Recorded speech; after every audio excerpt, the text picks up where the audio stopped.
Isa na namang umaga na puno ng pag-asa mula sa salita ng Diyos. Halina at makibahagi sa ating umagang pagbubulay, pagpapalakas at pagpapatatag sa ating pananampalataya sa Panginoong Hesus. Mula sa Section 6 ng Southern Tagalog District Council of the Assemblies of God, tayong lahat ay magkaisa sa pagpapalagong espiritual.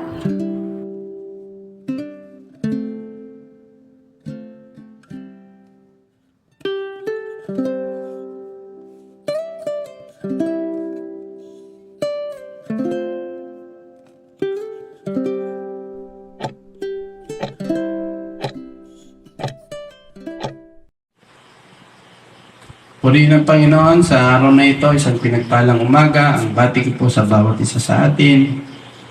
Salamat at tayong muli ay magkakasama sa pagbubulay at pagpipray sa umagang ito. Tayo po isang kitang manalangin bago po tayo magsimula sa ating pagbubulay ng salita ng Diyos. Hallelujah. Marami pong salamat ang Diyos sa masalangit sa patuloy na pagbibigay mo sa amin ng hilinga ng buhay, pag-asa at pagkakataon na mapaglingkuran ka namin ng higit pa sa aming nagawa noong mga nakaraang araw. Pagpalain mo ang aming pagpapatuloy ng aming pagbubulay ng iyong salita dito sa Ikalawang Kronika 7 verse 14 sa ikatlong bahagi ng aming pag-aaral. Samahan mo po kami kasi ano po ang lingkod mo at ikaw ang mangaral, ikaw ang magturo at magbigay ng kapahayagan na naayon sa pangailangan ng bawat isa. Sa iyong lahat ng papuri, kalwalatian Ama. In the name of Jesus Christ we pray. Amen. Ang pamagat ng ating pagbubulayan ay Hanapin Ako. Ikalawang Kronika, Kabanatang 7, Talatang 14. Ito po ang laman. Ngunit sa sandaling ang bayang ito na aking pinili ay magpakumbaba, manalangin, hanapin ako. Yan po ang pamagat natin ngayon. Hanapin ako. At talikdan ng kanilang kasamaan, diringgin ko sila, patatawarin ko sila, at ibabalik ko sa kanilang lupain ang katiwasayan at kasaganaan. Pinagpala ng Diyos ang kanyang salita at mga salita pang ating babasahin. Hanapin ako. Ikalawang Kronika 7, verse 14 sa ikatlong bahagi ng ating pagbubulay sa talatang ito. Ang bayan ng Diyos ay kailangang masigasig na bumaling sa Diyos. Yun yung ibig sabihin ng hanapin. Masigasig natin siyang binabalingan o sa Kanya tayo na humaling, hindi sa iba't ibang bagay. Gumaling sa Diyos ng may buong puso at pananabik sa Kanyang presensya. Yan yung sinasabing hinahanap mo ang Diyos. Ikaw ang hinahanap ko. Yung pala, hinahanap natin yung kapatirang mautangan. Yung pala, palusot lang tayo, nagtatago lang tayo sa mga gawaing bahay. Sa iba natin dapat inaasikaso. Pag sinabing inuuna natin ang Panginoon o ang ministry, inuuna natin dapat ang Panginoon, hindi yung kaharian. Unahin natin yung hari. Amen? Hanapin natin siya, hindi yung pera, hindi yung reputasyon, hindi yung proteksyon. Walang ibang safety lugar maliban sa presensya ng Diyos. There's no safe place in this world rather than the presence of the Lord. Baka hindi nyo pa alam yan. O yung mga sabihin, ako, piling ako safety talaga pagkasama ko to si brother o sister. Hindi ganyan ang paghahanap sa Diyos. Presensya niya ang hanapin natin. At hindi lang basta magsikap na makatakas sa kagipitan. Minsan, ang isip lang natin sa Diyos, provider, o hindi na tayo magigipit. O kaya natin siya hinahanap. Paano kung payagan niya ang kagipitan? Kagaya ng marami natin mga kapwa mananampalatay ngayon sa Nigeria. Hindi nga lahat pinapatay, pero lahat pinumusik pagka napuntahan yung ilang simbahan doon, pag hindi sisirain, huli yung mga Kristiyano. papatubos, ikukulong. At yun talagang gigil na gigil sila, pinapatay nila. At hindi lang pinapatay, sinisira pa pagkatao. Nanagasa, tinutorture. Pero sa paghanap ng mga kababayan o mga kapatid natin ngayon sa Panginoon, o nila, wala. Kaya nangyayari, tayo, ikaw kapatid, pinagbusig ka na ba dahil sa paghanap mo sa kalooban o pagtupad ng kalooban ng Diyos? Yan ang tunay na paghanap. Ngayon, babasa po tayo ng mga ilang talata sa Biblia. Nakasuporta dito sa 2 Kronika 7:14. Hanapin ako. 2 Kronika 11 verse 16. Babasa natin. Ikalawang Kronika 11:16. Subalit sa lahat ng lipi, may mga tapat na lingkod si Yahweh, ang Diyos ng Israel. Sila ay sumusunod sa mga pari at mga libitang pumupunta sa Jerusalem upang maghandog kay Yahweh, ang Diyos ng kanilang mga ninuno. O yung mga tao daw na hindi naman pare, hindi naman libita, ay sumusunod doon sa mga leader kung saan sila pupunta at pagpupunta sila sa templo para maghandog kay Yahweh o sa mga lugar na napagkasunduan na doon maghahandog. Sumusunod din ang mga Israelita, ang mga mananampalatayang Israel o Israelita noong panahon nila. Ngayon tayo din. Kung nasaan to yung mga leader natin, ano yung kanilang mga dikain, pangitain at mga pinapagawa ng Diyos, nandun tayo susunod. Sabi ng iba ay hindi magiging matagumpay ang isang adikain kung walang mga kontrabida. Ang gandang pakinggan, pero sa pelikula, siguro hindi ka papayag kapatid na ikaw yung kontrabida. Ang gandang pakinggan nun, ang ganda talaga. Tuwan-tuwa ako marinig yan eh. Wala raw kaharian, wala raw bansa na walang rebelde. Pero siguro, o yung mga tao daw na hindi naman pare, hindi naman libita, ay sumusunod doon sa mga leader kung saan sila pupunta at pagpupunta sila sa templo para maghandog kay Yahweh o sa mga lugar na napagkasunduan na doon maghahandog. Sumusunod din ang mga Israelita, ang mga mananampalatayang Israel o Israelita noong panahon nila. Ngayon tayo din. Kung nasaan to yung mga leader natin, ano yung kanilang mga dikain, pangitain at mga pinapagawa ng Diyos, nandun tayo susunod. Sabi ng iba ay hindi magiging matagumpay ang isang adikain kung walang mga kontrabida. Ang gandang pakinggan, pero sa pelikula, siguro hindi ka papayag kapatid na ikaw yung kontrabida. Ang gandang pakinggan nun, ang ganda talaga. Tuwan-tuwa ako marinig yan eh. Wala raw kaharian, wala raw bansa na walang rebelde. Pero siguro, ikaw na nakikinig ngayon, ay hindi ka papayag kung may papel ka sa buhay dito sa mundo at sa church at sa karyan ng Diyos, ikaw yung rebelde. At yung ikaw na yan, kung madami, sana hindi tayo pampadami na nagre-rebelde sa kingdom of God. Sana tayo yung naghahanap at hinahanap natin lagi yung kalooban ng Diyos. Meron pa tayong talata dyan nakasuporta. Ayon sa sinabi ng Propeta Isaias sa 55 verse 6 to 7. Isaiah 55 verse 6. Hanapin mo si Yahweh habang siya'y matatagpuan. Manalangin ka sa Kanya habang siya'y malapit pa. 7. Dapat nang talikuran ang mga gawain ng mga taong masama at dapat magbago ng pag-iisip ang taong likod. Sila'y dapat manumbalik at lumapit kay Yahweh upang kahabagan. At mula sa Diyos, makakamit nila ang kapatawaran. Diba? Paglapit kay Yahweh doon, ibig sabihin, hinahanap nila. Ito ay prophetic word ni Isaiah sa mga taong sabi ay nagsisisi, nagbabalik loob. Sa mga taong gustong-gusto nilang tumupad sa kalooban ng Diyos. Siguro pwede naman akong manawagan kasi nasa part din ako ng medyo may kapangyarihang magpaalala. Sa mga may mabibigat na labanan ngayon, hindi ko na po kailangan malaman kung ano yun.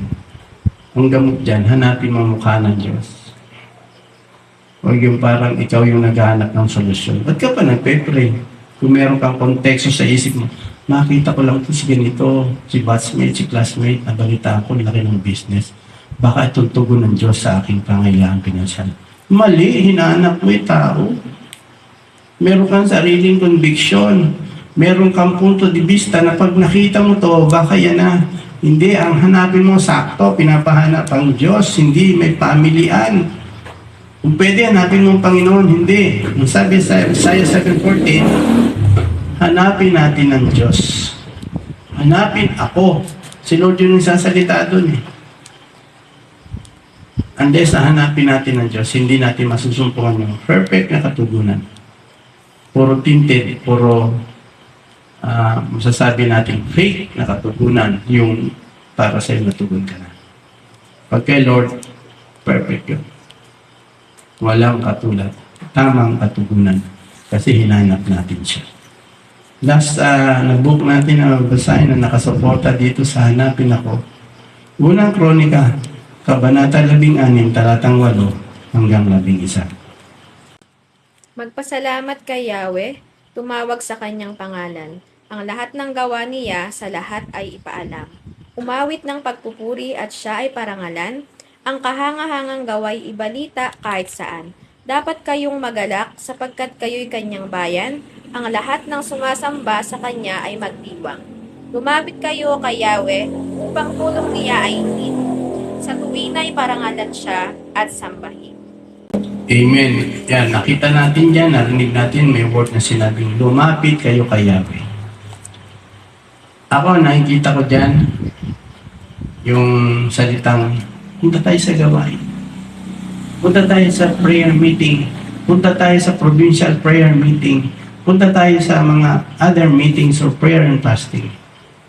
Prayer, basta may mga paglapit sa Diyos. May prayer. At inihimok doon na ang bayan ng Diyos o ang mga mananampalataya, ang kanyang kaharian ay lumapit sa Kanya. Nasa Panginoon ng katugunan. Nagpapasalamat tayo sa Diyos. Nais kong sabihin ko sa ating lahat. Dahil nakaraang napakalakas sa bagyo, ay sinundan naman ng bagyo na low pressure lang. Pero daming tubig ulan. Nung nakaraang parang kagabi yata o nung nakaraang gabi, nanood ako ng balita, doon pa rin dumaan pala yung mga baha sa dinaanan ng unang bagyo bago sinuban. Ayun din ang dinaanan ng tubig kasi mga devastated yung lugar. Kumbaga may kanal na ng tubig, yung mga nawasak na dike at mga ilog na nag-overflow. Ganun pa rin ang itsura ng mga kababayan natin. Mukhang kawawa, magpapasko, nasa evacuation, yung iba ang daing, wala silang bahay. Hindi nila alam paano magkakaroon ng papagawa ng bagong bahay. Hanapin ang Diyos.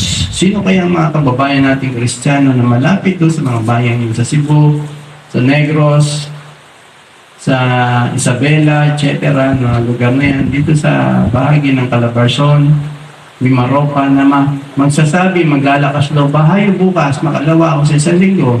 At magsasabing, nandito po kami para samahan kayo na hanapin natin ang kalooban ng Diyos upang matustusan ang inyong pangangailangan. Sino kaya maglalakas loob sa atin?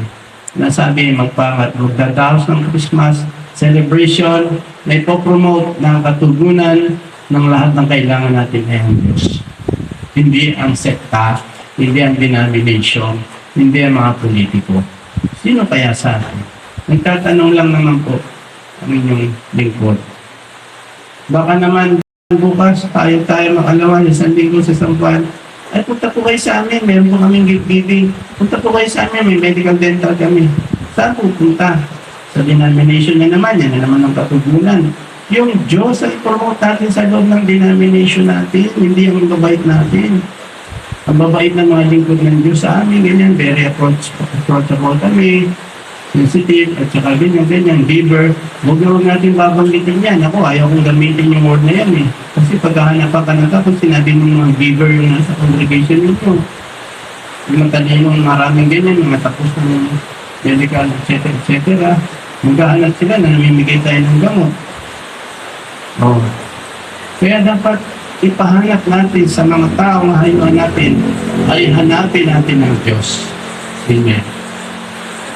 Salamat po, nagdagdag ako ng ilang minuto kasi baka mamali tayo ng paglabas bukas ng kalawang sa pagsasabing hanapin ang Diyos. Ngayon tayo po'y manalangin, hanapin natin ang Panginoon at sa Kanya tayo humingi ng katumpunan, lalo na sa kalagayan ng ating bansa at ng buong Christian community. Tayo po'y manalangin. Aming Diyos Ama sa langit, salamat po sa mensahe mong ito sa ikalawang Kronika 7:14 sa ikatlong bahagi, hanapin ka namin. Sa oras na ito, kami po ay lumalapit sa iyo. Nagpapakumbaba. Inaamin namin sa sarili namin ay hindi namin kaya. Kung hiwalay kami sa iyo, wala kami magagawa. Ama, kahabagan mo po ang Christian community sa Pilipinas. Kahabagan mo po, Panginoon, ang bawat nagsasabing, tagasunod ako ni Kristo, church kami ni Jesus Christ, iglesia kami ni Kristo ang tunay. Lord, habagan mo kami kung may nakikita ka sa aming mga mali, ituwid mo na kami at aming matanggap ang iyong pagpapatawad. Kung sa gayang paglabas namin, kinabukasan, sa mga susunod na araw para humayo, ay maturuan namin ang mga komunidad, ang mga individual na tao na aming makakatawag-palad, na aming makakaharap, na hanapin nila na tunay ang Diyos lamang at nasa iyong katugunan. Pagpalaan mo po ang aming bansa, pagpalaan mo po ang mga kaganapan ngayon. Lord, napakarami na namin alam patungkol sa aming leaders. Pero nandito po kami, hindi para mag-judge. Nandito po kami para hindi sabihin ito yung masama, kami yung mabuti. Nandito po kami, hiningi po namin ng tawad ng aming bansa mula sa aming Pangulo down to the lower level ng mga politicians sa barangay. Nandito po kami, Lord, para sabihin nagkasala ang bansang Pilipinas. Nagkasala ang Christian community for not doing the will of God, for not preaching the pure gospel.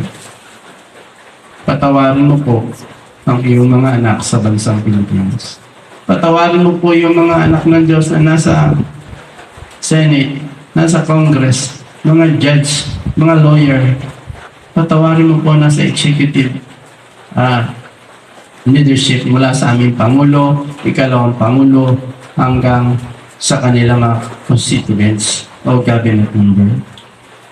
Panginoon, salamat sa iyong pagpapatawad. Pagalingin mo po ang aming lupain sa mga kababayan namin hanggang ngayon ay pag nakarinig ng bagyo parang naiirita dahil hindi pa sila nakaka-recover na naman. Lord, habagan mo po sila, ipadama mo yung tunay na diwa ng Kapaskuhan. Kaming mga Christian sa paligid ay gamitin mo na maging extension ng iyong kamay ng pagyakap, ng pagtulong, ng pagbibigay ng mga makakapag-comfort sa kanila. Salamat po. I-bless mo po ang bawat Christian denominations, ang kinalalagyan namin ng Assemblies of God. Iayos mo po ang pamunuan mula sa General Council hanggang sa mga section ng STDC, mula Section 1 to Section 8. And we pray specifically para dito sa Section 6 sa lalawigan ng Quezon, Marinduque, at sa Pulilio, Pordeos, sa iba pang mga lugar na mayroong Assemblies of God dito sa lalawigan ng Quezon. Panginoon, i-bless mo po ang leadership at ingatan at ayan ang pagmamahal mo ay maranasan ng bawat isa mula sa nakatataas hanggang sa pangkaraniwang miyembro ng bawat simbahan ng Assemblies of God at ang aming connection sa Body of Christ. Kami ay iyong gawing pagpapala.